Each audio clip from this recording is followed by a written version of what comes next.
Hello, you wonderful people, and welcome to another episode of Not to Comic Book. This being a show where I talk about TV shows that are adaptations of comic books. For today's episode, I'm going to talk about Echo, Season 1, Episode 2. A lot of really interesting things went down in this episode, so let's break it down. Well, we had that opening, which seems to be this game that's going on between these two tribes. It's not a friendly game, it's actually a game of whoever loses ends up leaving those lands, and this is like 1200 Alabama. And so obviously this is all about tracing back Maya's roots and everything in the past of her people, specifically her direct lineage. I think is going to stem and be connected ultimately to what her circumstances are, because we don't quite know what the powers are, but she is developing powers. And I was curious because I know people had made comparisons like her and Daredevil. Like Daredevil has like some like supernatural ability with like his hearing being like crazy supernatural, like his senses being like that heavily enhanced. But for the most part, he's pretty like grounded, normal human. And I was under the impression Echo was the same way. Based on what I was reading, just a quick Google search, it seems like her powers are closer to like Taskmaster in the comics, where it's like, oh, she can like copy like whatever she sees, like she's pretty good like that. But it seems like they're giving her a little bit more, and this, like I said, being intrinsic to her her upbringing. In fact, Chafa, who we learned about last episode, which we see kind of pop up this episode twice, first through what I can only assume is an ancestor of Maya's, and also her in this episode, her herself, that there's some power there that's running through her veins, because they all come from, their lineage can be tracked back to the first Chafa. I think that's interesting because I didn't quite get that words, but like Scully says later on that Chafa and her people they got out of the cave and became humans. That's what like all the like mud and like peeling off of them. That was like, I guess they were kind of spirits or entities. Like, I don't know if they necessarily were gods, but maybe they were. Kind of in the same vein as, like, maybe kind of similar to, like, Khonshu or, like, the Asgardians in their own way.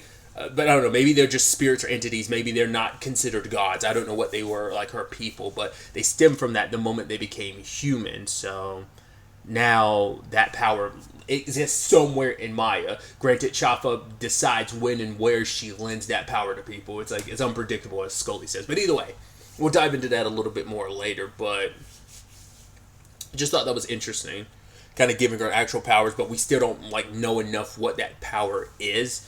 I guess it kind of gives you like super strength potentially. It just, we know the marking appears on your hand, and that's about it. Like, we still don't fully know what the power how it manifests itself. I mean, it might manifest itself multiple ways. We just haven't really, we've only seen like one or two we've only seen two displays of it. Well, no, because like Chafa, like when the cave was like collapsing, she held it up, so it was already like, it is like a great strength or something. But what it does beyond that, we'll have to wait and see. But either way, but ultimately, the person that seems like they are, I think that was actually that person's name is the name of the episode. I think it's like Loa or Loka. It's something like that. I think that's the ancestor, and I guess that's what each episode is like, working your way down the lineage. Each title of every episode, I guess it's going to, because they're like one word words, but and I know I've already caught a glimpse. Episode 5 is called Maya, so I think it's like, right, it's trailing her lineage over the years, getting to where she is present day. Like I was bringing up before, thought that was kind of really neat. But like, this is one of those ancestors. This person, the title of this episode is who we were focusing on this episode in the beginning. But yeah, they ended up luckily winning the game. It was fairly close because the other team, the other squad, I'd say squad, tribe, brought out their heavy hitter, and he was coming through and won. And it's like, yeah, like if they hadn't won that game, Maya's people wouldn't be in this land right now. They wouldn't be here. So I thought that was so. Well, no, because they're not. Obviously, because like stuff, people migrate and stuff like that. Because I was about to say, because that was in Alabama. Because they're not in Alabama, they're in Oklahoma, aren't they? I'm actually misremembering now. Like, aren't they in Oklahoma, or were they always in Alabama? I keep doing that. Like, I did that with another show where I was like, I was so certain it was one state, and then I found out, I was like, oh, I was completely wrong. I'm actually confused now. I'm like, was it Alabama that they're in, or was it Oklahoma? I could have sworn it was Oklahoma, because I know they're definitely in Alabama in the 1200s in the beginning, but I'm like, everything present day is taking place in Oklahoma, isn't it? I don't remember now. I feel so stupid. I'm so sorry. Either way, focusing on present day, Maya's getting some supplies from Biscuit. It's kind of sad that she's dragging her cousin into this, even though it's like, oh, like you know, I guess because he's always liked you and he'll kind of do whatever he wants, whatever you want him to, which I guess that kind of maybe is supposed to be indicative of their childhood, where it's like, yeah, he'd always want to follow suit because maybe he always thought Maya was the coolest, and she's like, yeah, Maya, he always wants to kind of be part of the squad. Once again, he missed out on the thing between between Maya and Bonnie. Like, he wanted to come, but he wasn't able to, so it just seems like he's always the one that's kind of maybe gets left out, and he always wants to kind of be involved. So with Maya, he wants to help her or whatever. I mean, it's family. It's your cousin, so of course you're going to want to help her. But yeah, she needs him to do all this stuff, like get all these supplies, which he gets from Scully's store, which Scully's trying to sell this thing to people, and I love it. He's like, oh, like, what's it saying? Buy the damn thing. Buy the damn thing. And then they're just like, oh, we're looking for a Navajo rug. And he's like, oh, well, you want to go down to Anthropology because they'll give you some ethnically ambiguous chauffeur, like whatever you're looking for. I was like, okay, I see the shade being thrown. And it ended up being Biscuit kind of selling the story. Like, no, you get something authentically artisan if you buy it from Grandpa Scully. And it was like, yeah. And I love that the lady left saying something, and it's like, what did she say? And Biscuit's mom was like, don't worry about it. I was like, it's one of those things where you're like, I don't know if it's better to try or not. I am completely aware of my ignorance, so I would never try something as cringy as trying when I know next to nothing. But it's like, I don't know if that's like, you're trying, so that's something, but I don't know if it's more of an insult if you're trying, because it's like, oh, you're ignorant, but you're trying, but it's still kind of like, ugh. So kind of the ignorance showing through. It's like, I feel kind of bad too, because it's like, yeah, you know, kind of had to make it. They had to make it a white couple too, so it kind of stings a little, like, ignorant white people trying to be culturally sensitive and kind of fucking up a little bit, you know. But yeah, like I said, they at least they're trying. You know, they're not trying to be insensitive or wrong. They're just, you know, wrong. And once again, there's nothing wrong with being wrong. I just would not try because I know I'd be extremely wrong. But either way, yeah, all the stuff Biscuit bought for Maya, they end up utilizing immediately because she jumps onto a train because Biscuit had no idea what we were doing. It's like, oh, and I need you to track this. And he was kind of all about it because he's like, oh, the crazy adventures. Because he doesn't know the stuff that, like, I don't know how much of what Maya's exploits in New York have come back, because her grandmother, Chola, does not seem happy when she finds out. Once again, it's not like she found out from Maya. She heard from gossiping people about, like, oh, Maya's back in town. And it's like, wait, what? First person she went to visit was Henry. It's like, so why is Maya in town? You know, whatever. Like, why not? She's just passing through. It's like, oh, well, we know what kind of influence she'll have on Biscuit. And it's like, well, let's make sure she sticks to her plan. That's why I'm curious, like, how much of her New York experiences, like, has trickled down. Like, was it stuff that came about post her dad dying? Because she, I mean, from what we know, Maya's kept her nose pretty clean. And maybe, from what we could tell, it seemed like she was on the up and up and fine. Because her dad would have never wanted her part of all this. She only became a part of all this after her dad was murdered by Clint. So it makes you wonder, like, was it all of that post her dad dying that really maybe divided things even more?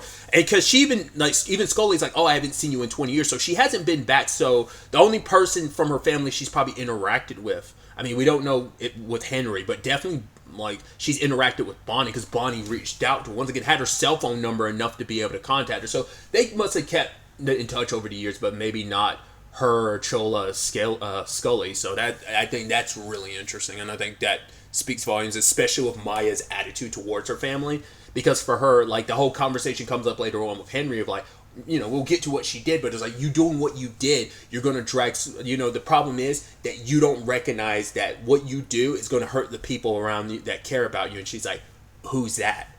Because for her, it's like, what family do I have? Like, you know, I mean, to be fair, Bonnie did try to reach out to you, but you were so in your anger and your feels. Understandably, you know, people push people away when they're sad and when they're angry. Like, you isolate yourself, and she did. To be fair, she was already isolated from the rest of her family, because maybe it's like, you know, whatever, because maybe for Chola, like, I brought this up before, like, why not keep Maya yourself? It's like, well, you don't want to separate a daughter from her father, especially because that's the only direct family she has left. But it's like, you're talking about all the trouble he'd get in, and I guess, I don't know. I guess it's like, it would have just been too hard, because seeing Maya would have been a constant reminder of who she lost her daughter, and then every time she looks at her, she'd also see her father, and it's just like, all I will see is the man who took away my daughter from me. So, like, it's that complicated feeling she probably has when she sees Maya. Maybe that's why she sent Maya with her father. I mean, it's probably like a culmination of everything. It's not just one thing. It's a multitude of things. But yeah, she just feels like, yeah, the past like has like a chokehold on her, and it's just because of that. It's just, I'm not going to mess with this family. This family wasn't really there for me. Once again, at least one person tried to be, and she's pushing Bonnie away even now. Like, maybe if she had reached out to Bonnie back then, like, who knows who she would have been, what her life would have been. But either way, getting back to the nitty gritty of it, she ends up sneaking on the train, and I thought she was there to steal something, but it didn't seem like because she opens up the crate and you're like, okay, or the box or whatever, and you're like, okay, so she's putting something in there. So I mean, I thought she was taking something out. What we find out later on is she put something in there. So I'm like, interesting. But yeah, I was wondering why they were doing that when they were showing like the train cars, like the connecting piece that kept like sliding back and forth. I was like, why are you focusing on that? Oh, because it comes into place, because luckily it was her prosthetic leg, because that would have been horrendous otherwise. But yeah, it was her prosthetic leg that ends up getting smashed to pieces, but the power kind of comes through because of Chafa, and she's able to kind of push it off of her leg. And ends up hopping in the truck, because ends up hitting the brake like wheels of the train, or hitting a certain part of the train just to cause sparks, so that Biscuit knows where she is, because the tracker went down. And I love that whole sequence where like she hops, didn't intentionally hop in the back, she hit the front windshield and landed in the back. And then when it's all said and done, he was kind of freaking out, because he's like, oh my god, like, grandma's going to murder me for this. And Maya's just so like smiling, because she's like, yeah, I did what I did. That's what I think is so interesting. Like, when we saw Maya in Hawkeye, she was dead serious all the time. Like, yeah, I don't think there was any like levity with her stuff. She has levity now, but it's not even just levity like ha ha ha, all the jokes. It's like, it's more like a cavalierness that she has, like this nonchalantness of like, oh, having these jokes of like, you're doing some wild crazy shit and you're so cavalier about it. Like, you know, you knew what you were doing. You were setting up a bomb. You were sending it back to New York to get unblocked so it would blow up. She specifically references like, oh yeah, I blew up, because it was like weapons or something, but she blew up Fisk armory. So I was like, that's interesting. Once again, she knew she was going to be killing people in the process. Didn't stop her one bit. Made a homemade bomb. It's like, well, I guess there's a lot of stuff she learned how to do under the purview of Fisk. But she even tells Henry later on, like, oh, they hit me, I hit back. This was retaliation. It's like, I guess, like, who knows what her initial plan is. Maybe her plan was, when she thought she, quote-unquote, killed Fisk, maybe she thought, like, hey, I'm just going to, like, run away and disappear from all this, but word got out about what she did, and people hunted her down. So it's like, okay, so Fisk, like, the remnants of his, I was like, I'll never fully be free until I destroy everything. But it isn't even just about being free anymore, it's about power, you know? So, and even Henry kind of says like, hey, you know who you sound just like? Fisk, which hearing that just pisses her off even more. Because I think for her, it's like, right, maybe if it wasn't for like my grandmother sending me away, who's to say I would have been this person? Like, there's a lot, and I don't know if Maya, I'm putting a lot into that. Who knows if Maya even thinks that much of, man, what could have been, who I could have been. She is struggling with like the people around her trying to tell her who she is versus who she's become. But it's like, I've gone down this road too far. I can't see the light at the end of the tunnel anymore. I'm just shrouded in darkness, because all I was focused on when I went to Fisk was my anger, and my outlet for that anger was working for him. And then the thing that became my outlet for my anger meant working for my uncle, who was there for me in ways that no one else in my family was. And now I found out he was full of shit, because he's the one that kind of manipulated the situation to have my father killed. He manipulated me, and now like she's spiraling. She had some foundation before, and now she's spiraling, as Henry puts it. It's like, oh, this is all chaos, but she's like, no, I've got it completely under control. Everything's going according to plan. It's like, not everything's going according to plan, but in the grand scheme of things, some of the details aren't, I'm sure, but in the grand scheme of things, it's like, right, I know I'm the one who decides when this starts, and I'm the one that gets to decide when this ends, and it's like, no, you don't, because that's the problem. Like, how do you know that you have the capacity in you to end this? Because you didn't. You probably thought you ended this when you killed Fisk, and it ended up being more. Once again, maybe your plan always was take Fisk out, and the past 5 months has all been about dismantling his operation. Or maybe it's a byproduct of, hey, they were coming after me anyway, so why not go down swinging type of situation. Like, she's very arrogant and full of herself, thinking like, yeah, I got this. It's like, you are one person against Wilson Fisk's entire army. He might be out of play, and maybe that's also, once again, does she know that he's still alive? I think she would be gunning for him directly if she knew he was alive. She's just thinking like, oh yeah, like the operation's still going on. She has no idea. Once again, I think the outside world doesn't know that Fisk is still alive, because if they did, people would be gunning for him. It's like, oh, Fisk is vulnerable? His organization is one thing, but he's vulnerable? Let's track him down, find him, and kill him, which ultimately Maya will try to do again, So once again, Vicky last episode was like, oh, the king killer. So, like, once again, it does seem like no one except probably his inner circle knows that he's still alive. But Maya ends up going to Scully to get a new leg. Like, he gives her a temporary leg while he works on giving her another one, because she wants a very specific designed one. And that's, like I brought up earlier, she learns about Chafa and all of that. So it doesn't quite resonate with Maya yet, but she definitely felt something in that moment when she was looking at the statue, like, because those visions that we as the audience see, she must have seen it as well when she saw Chafa, and then that, Lowak is the character's name. So like those visions we saw, like, in just like the intercutting from Chafa to Loka in that moment that Maya needed the power, I think she probably also saw it herself. That's why she immediately like clicked with the statue. It might not even been like a visual thing. It might have just been a feeling that the moment she saw the statue, she felt something. So that might be all there is to it. But Biscuit trying to sell off his PS4 and ends up getting Bonnie's attention. And it's like, yeah, he accidentally drops the info that Maya's in town, and he's like, shit, I messed up. I was like, oh, you poor bastard. He's like, Maya's gonna be so pissed at me for doing that. And even Bonnie, like, texts us like, yo, are you in town? Like, how could you not tell me? The whole point was, hey, she got her heart broken before. I think it was interesting, too, because Chulo was saying, like, oh, it was a long time ago.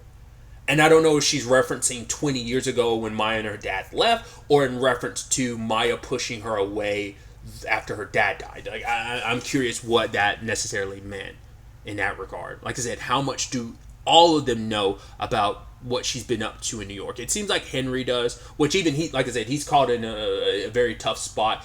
I think it's a thing of, he's not willingly working with Fisk. I don't know if it's a situation of Fisk ended up buying this place. Like I said, was he already running this place even back when Maya was living here? Or did he specifically move into this town specifically because this is where Maya's from? I'm wondering if that's the correlation. Or, I mean, he had... that goes back to my conversation before in last episode. How much of, like, Maya's dad working for Fisk was he still working with Fisk when he was living here, and that's the correlation, or was it just purely like after he went to New York? That's, like I said, that's still the thing. I don't know.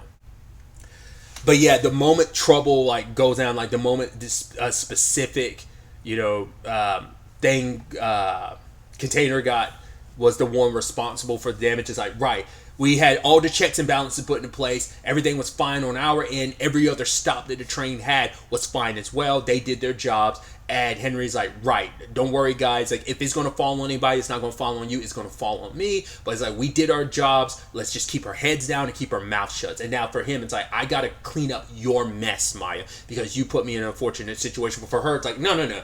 I put you in a position where you would know you wanted nothing to do with my war. You didn't want to be a part of this. So I guess because in her own mind, it's like, right, I'm benefiting you. You should be on the winning side because I'm going to win this shit, and you might want to be on the winner's side of all this. But once again, it's like you're one person against an entire army, but she's so angry and so arrogant that she thinks she can topple this, this empire that she's up against.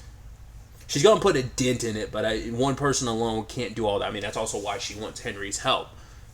It's just sad that she's also dragging in a whole bunch of family into her personal war, and that was the whole point Henry made last episode and continues to make this episode. So it's definitely going to be interesting to ultimately see where all of this ends up taking us going forward into the next episode.